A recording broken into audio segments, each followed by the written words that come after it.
नमस्कार, एक बार फिर से स्वागत है आपके अपने यूट्यूब चैनल यूपीएससी बाय दियो सर पर। तो दोस्तों, हमारे इस चैनल पर वीडियो एग्जाम की तैयारी चल रही है। चलिए, आवाज़ मिल पा रही है ना? मिल पा रही है? तो चलिए फिर स्टार्ट करते हैं। पहला क्वेश्चन दिया गया है, निम्नलिखित में से कौन सा राज्य पड़ोसी देश भूटान के साथ सीमा साझा करता है? तो चलिए साथियों, यहाँ पर बताइए जल्दी से कि भूटान के साथ सीमा साझा इनमें से कौन करता है? भूटान के साथ सीमा साझा कौन करता है? यहाँ पर जवाब क्या हो जाएगा? तो देखिए, आपका असम है ना, पश्चिम बंगाल है, अरुणाचल प्रदेश है। मतलब इनमें से सभी ऑप्शन डी राइट हो जाएगा। अगला क्वेश्चन दिया गया है, कह रहा अरावली पहाड़ी के पश्चिमी छोर निम्नलिखित में से कौन सी नदी निकलती है? चलिए, अरावली पहाड़ी के पश्चिमी छोर से कौन सी नदी निकलती है? याद रखिए, यहाँ पर आंसर जो आपका है डी, A+B दोनों, अर्थात लूनी नदी और आपकी माही नदी, डी नंबर हो जाएगा। अगला आपसे दिया गया है, सैडल पीक अवस्थित है। इसे आपने पढ़ा होगा कि ये आपके उत्तरी अंडमान में है। किसमें है? सैडल पीक जो आपकी है ये उत्तरी अंडमान में है। इसको ऑप्शन आपका बी नंबर राइट हो जाएगा। अगला क्वेश्चन दिया गया है, दिए गए विकल्पों में से कौन कृष्णा की सहायक नदी नहीं है? नहीं शब्द लगा है, थोड़ा ध्यान दीजिएगा। यहाँ पर देखिए, आपकी अमरावती है, पंचगंगा है, मूसी है, लेकिन पेनगंगा ये कृष्णा की सहायक नदी आपकी नहीं है। तो ऑप्शन आपका बनेगा डी नंबर। अगला क्वेश्चन दिया गया है कि भारत में किस क्षेत्र में अत्यधिक असिंचित खेती की जाती है? असिंचित खेती पूछा गया है। तो दोस्तों, यहाँ पर देखो, गंगा के मैदान में तो होती ही होती है ना, कोरोमंडल में भी होगा, लेकिन दक्कन का पठार दोस्तों ये यहाँ पर सर्वाधिक असिंचित खेती है, क्योंकि ये पहाड़ी क्षेत्र है। ऑप्शन सी राइट हो जाएगा। अगला है, उत्तरी मैदानों में चलने वाली गर्म और शुष्क हवाएं जो पंजाब से लेकर बिहार या बिहार तथा दिल्ली से पटना के बीच तीव्र होती हैं। चलिए, गर्म कह रहा है, उत्तरी मैदानों में चलने वाली गर्म और शुष्क हवाएं जो पंजाब से लेकर बिहार तथा दिल्ली से पटना के बीच तीव्र होती हैं। यहाँ पर आंसर डी हो जाएगा, लू होता है, इसे लू कहते हैं दोस्तों, लू। ठीक है ना। यहाँ पर अगला क्वेश्चन दिया गया है, निम्नलिखित में से कौन सी विशेषताएं विकासशील या विकसित देशों में समान नहीं होती हैं? भाई, विकासशील देश आपने पढ़ा होगा, विकसित पढ़ा होगा, इनमें समान क्या नहीं होती, क्या विशेषता है? यहाँ पर देखा जाए तो ऑप्शन दोस्तों दिया है तकनीकी उन्नति, टेक्नोलॉजी दोस्तों। यहाँ पर आंसर जो आपका है वो आपका बी, ये समान नहीं होती है। उत्पादकता का निम्न स्तर, कहीं ना कहीं ये तो मिलता जुलता रहता है, राष्ट्रीय हो ना, पूंजी की कमी, लेकिन तकनीकी उन्नति ये ऑप्शन आपका बी हो जाएगा। जीएसटी किस प्रकार का कर है? जीएसटी किस प्रकार का है? यहाँ पर दोस्तों जीएसटी अप्रत्यक्ष कर है ना, ऑप्शन यहाँ पर ए नंबर हो जाएगा। अगला दिया गया है, सार्वजनिक क्षेत्र में विनिवेश को क्या कहते हैं? सार्वजनिक क्षेत्र में विनिवेश को क्या कहा जाता है? 9 को ऑप्शन निजीकरण कहते हैं। क्या कहते हैं? निजीकरण, इसका आंसर है राइट हो जाएगा। आगे बढ़िए, क्वेश्चन दिया गया है, आय और उपभोक्ता में किस प्रकार का संबंध है? आय और उपभोक्ता दोस्तों यहाँ पर दे सकते हैं कि प्रत्यक्ष संबंध होता है, जैसे ही आय बढ़ती है उपभोक्ता अर्थात उसकी खपत ज्यादा होती है, आय कम होती है तो भैया जो खर्चा होता है वो भी कम हो जाता है। यहाँ पर दिया गया, निम्नलिखित में से कौन से घटक जलवायु परिवर्तन का मुख्य कारक होते हैं? जलवायु परिवर्तन के मुख्य कारण इनमें से कौन से बनेंगे? देखिए, यहाँ पर कह रहा है प्रदूषण है, ओजोन क्षरण है, ग्रीन हाउस गैस है, ये कहीं ना कहीं सभी होती हैं जो जलवायु परिवर्तन में मुख्य कारण बनते हैं। अगला दिया गया है, कह रहा आपसे क्योटो प्रोटोकॉल किस वर्ष यूनिसेफ द्वारा स्वीकार किया गया? क्योटो प्रोटोकॉल दोस्तों आपके 1997 में इसे तय किया गया था, जो कि जापान में दिसंबर 1997 में तय किया गया था। ठीक है, इसमें 98 में हस्ताक्षर प्रस्तुत किए गए थे और 99 में इसे बंद भी किया गया था। 2005 में इसे समझौता हुआ और फिर लागू किया गया। इसका ऑप्शन आपका ये नंबर हो जाएगा। अगला, निम्नलिखित प्रश्नों को सही सुमेलित करना है। देखिए, सिमलीपाल अभ्यारण्य सुना होगा आपने, सिमलीपाल अभ्यारण्य कहाँ है? तो आप कहेंगे भैया उड़ीसा में है, पहला आपका हो जाएगा। गिर कहाँ पर है? गुजरात में है, तो यहाँ पर 4 हो जाएगा। जिम कहाँ पर है? उत्तराखंड में है, तो यहाँ पर क्या होगा? 3 हो जाएगा। और सरिस्का कहाँ पर है? तो आपकी उत्तर प्रदेश, 2 हो जाएगा। देखिए, कोई ऑप्शन मिल गया है ना, ऑप्शन सी पर है आपका राइट हो जाएगा। अगला दिया गया है, सत्य फल किसमें विकसित होता है? सत्य फल किसमें विकसित होता है? तो दोस्तों सत्य फल जो होता है वो आपके अंडाशय में, अंडाशय से सत्य फल विकसित होता है। ऑप्शन सी राइट हो जाएगा। अगला है, कॉड लिवर तेल मुख्य रूप से किससे संबंधित है? मछली का तेल दोस्तों, है ना। याद रखिए, मछली के तेल में यहाँ पर विटामिन डी जो होता है सबसे अच्छा स्रोत होता है। यहाँ पर आंसर आपका ये नंबर इसका राइट हो जाएगा। और जो तटीय वाले क्षेत्र में रहने वाले लोग होते हैं, अपने आहार में प्रमुख भाग देखा जाए तो मछली का ही सेवन करते हैं। ठीक है, यहाँ पर दिया गया है, कह रहा है निम्नलिखित में से किसे प्रोटीन का कारखाना कहा जाता है?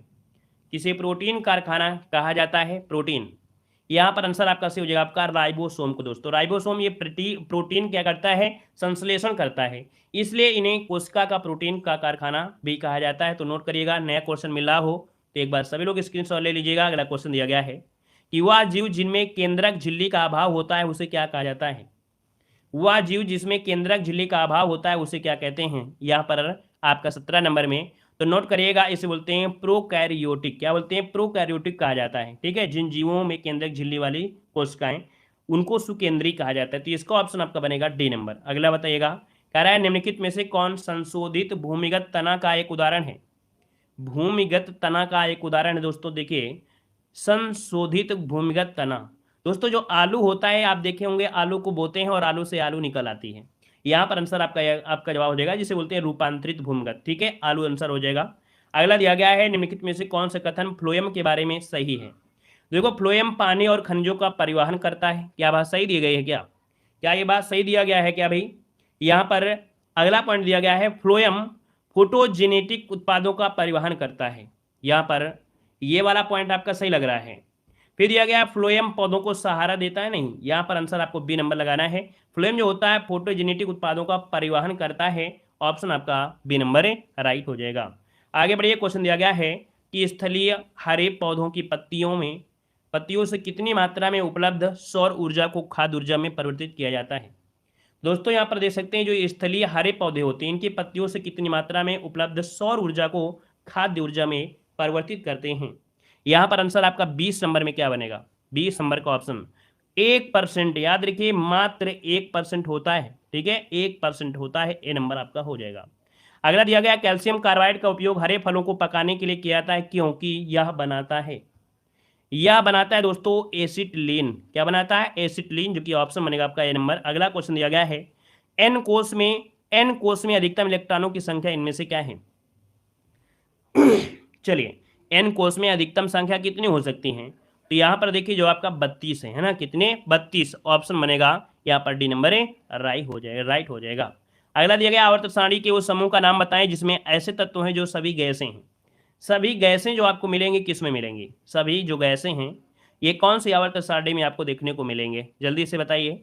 यहाँ पर आंसर आपका 23 नंबर का ऑप्शन डी, जो समूह 18 है। क्या समूह 18 है? यहाँ पर दोस्तों सभी जो आपके हैं वो क्या है? गैसें आपको मिलेंगे, डी नंबर। अगला है, प्रेरक वो रासायनिक पदार्थ होते हैं जो जल में घुलकर मुक्त हो जाते हैं। प्रेरक वो रासायनिक पदार्थ होते हैं जो जल में घुलकर क्या होते हैं? मुक्त हो जाते हैं। तो दोस्तों जब मुक्त होते हैं ना, तो इसमें से क्या होते हैं? OH जो आपके आयन होते हैं ये घुल कर क्या हो जाते हैं? मुक्त हो जाते हैं। ऑप्शन आपका डी हो जाएगा। अगला है, स्थितिज ऊर्जा के प्रबंध में क्या दिया है? स्थितिज ऊर्जा के प्रबंध में कौन सा कथन सत्य नहीं है? देखो नहीं शब्द आपसे दिया गया है। स्थितिज ऊर्जा क्या दिया है? स्थितिज ऊर्जा क्रियाशील ऊर्जा है। क्या स्थितिज ऊर्जा क्रियाशील ऊर्जा नहीं हो सकती है? ठीक है ना। ऊंचाई में परिवर्तन होने पर स्थितिज ऊर्जा में परिवर्तन नहीं होता है। तो भाई जब होता ही नहीं है तो ऊंचाई हो चाहे चौड़ाई, उससे क्या लेने देना।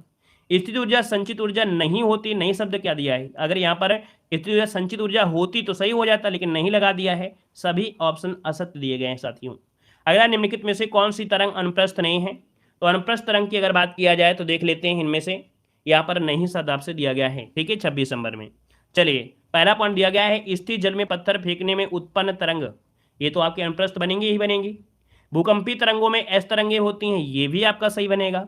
डोरो युक्त यंत्रों में उत्पन्न, जैसे गिटार है ना, सितार है, वीणा, में होगा। सर्पिलाकार स्प्रिंग उत्पन्न तरंगे, ये आपका गलत हो जाएगा। ऑप्शन यहाँ पर डी हो जाएगा। आगे बढ़िए, क्वेश्चन दिया गया है, भारत का प्रथम निर्यात उद्योगीकरण क्षेत्र का जो सृजन हुआ ये कहाँ पर हुआ था?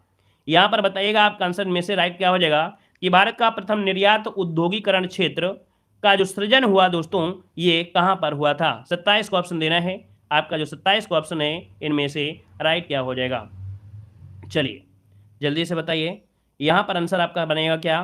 तो 27 का ऑप्शन बनेगा ए नंबर, कांडला में हुआ था। कांडला जो कि गुजरात में पड़ता है। आपका आंसर यहाँ पर राइट हो जाएगा, ए नंबर हो जाएगा।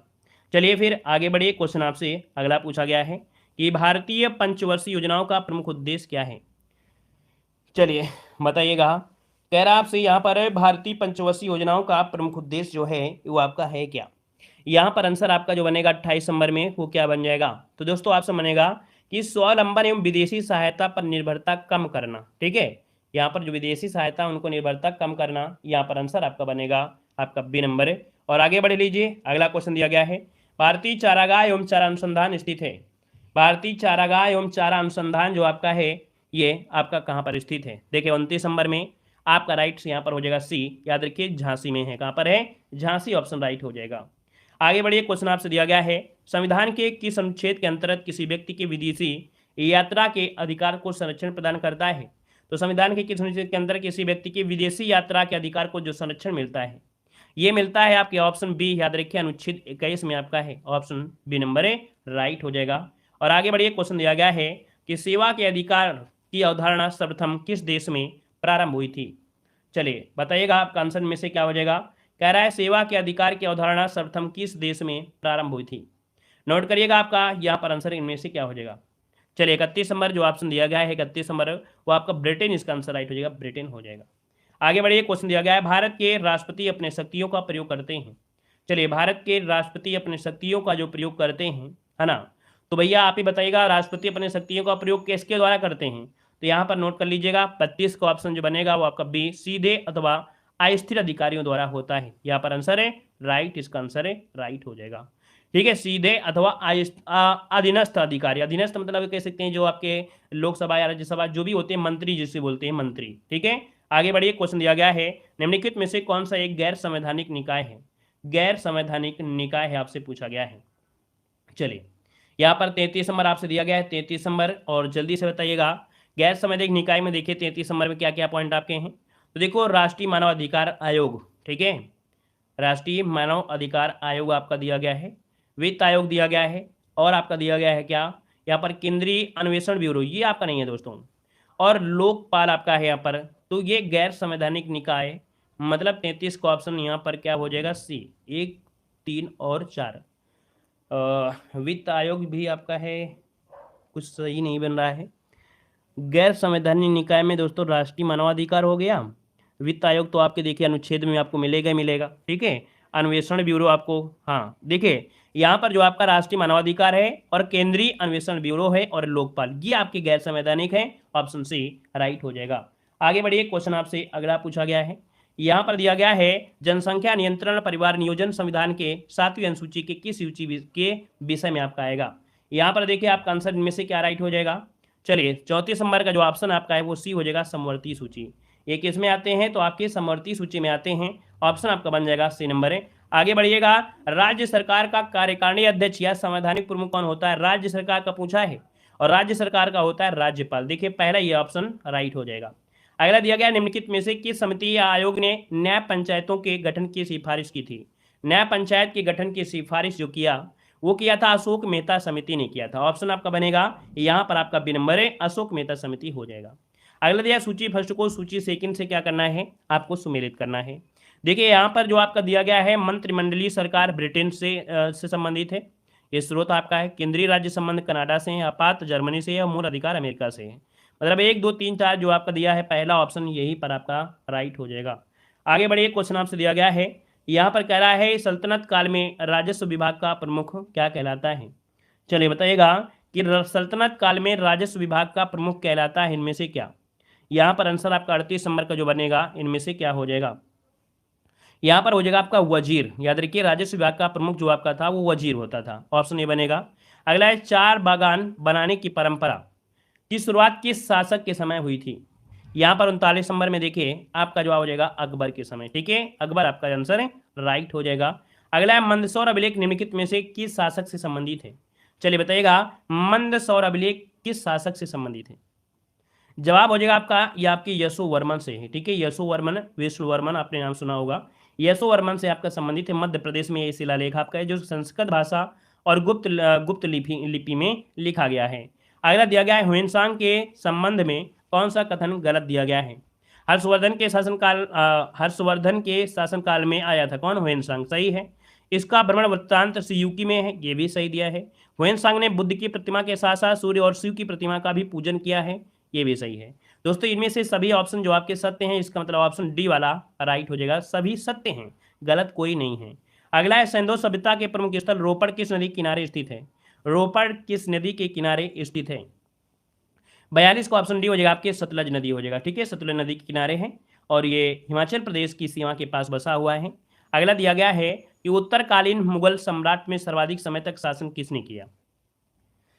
यहाँ पर देखिए शाह आलम जो सेकंड है, शाह आलम सेकंड दोस्तों, इसने आपका देखा जाए तो आपके उत्तरकालीन मुगल सम्राट, जब कह सकते हैं कि जो मुगल साम्राज्य का पतन हो रहा था, तो उनमें से शाह आलम द्वितीय ने सर्वाधिक समय तक शासन किया। अगला क्वेश्चन दिया गया है, प्रमुख जैन तीर्थकारों में 22वें का प्रतीक चिन्ह में से क्या है?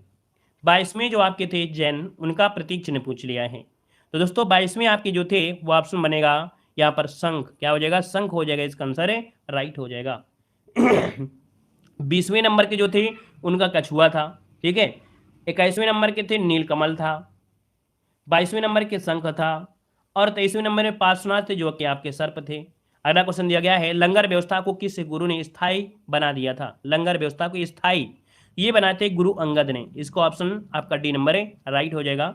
अगला, निम्नलिखित गवर्नर जनरल में से किसने राजकीय कोषागार को मुर्शिदाबाद से हटाकर कलकत्ता लाए थे? यहां पर आप बताइएगा, कह रहा आपसे कि निम्नलिखित गवर्नर जनरल में से किसने राजकीय कोषागार को मुर्शिदाबाद से हटाकर कलकत्ता लाया?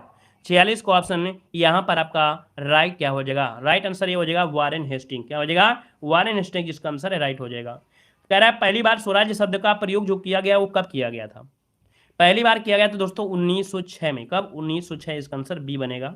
अगला है, आर्थिक सहयोग और विकास संगठन का मुख्यालय कहां पर स्थित है? चलिए बताइएगा, यहां पर आपसे कह रहा है आर्थिक सहयोग विकास संगठन का मुख्यालय ये आपके है पेरिस में है। कहां पर है? पेरिस, जो कि आपका फ्रांस। यहां पर आंसर राइट हो जाएगा। 36 देशों वाला ये एक आर्थिक संगठन है जो कि 1961 में स्थापित किया गया था। अगला है, 49वीं समानांतर रेखा किन दो देशों के बीच अंतर्राष्ट्रीय सीमा रेखा है? 49वीं नंबर की ये आपकी यूएसए और कनाडा के बीच रेखा, जो रेखा आपकी है ये अंतर्राष्ट्रीय सीमा है। आपका ऑप्शन ए बन जाएगा। अगला क्वेश्चन दिया गया है, यहाँ पर दिया गया निम्नलिखित में से कौन मूल राशि नहीं है? मूल राशियों में आपकी 7 राशियां थी दोस्तों, जिसमें तापमान, जो तीव्रता, द्रव्यमान था, लेकिन आयतन इसमें से नहीं है। तो ऑप्शन क्या बनेगा?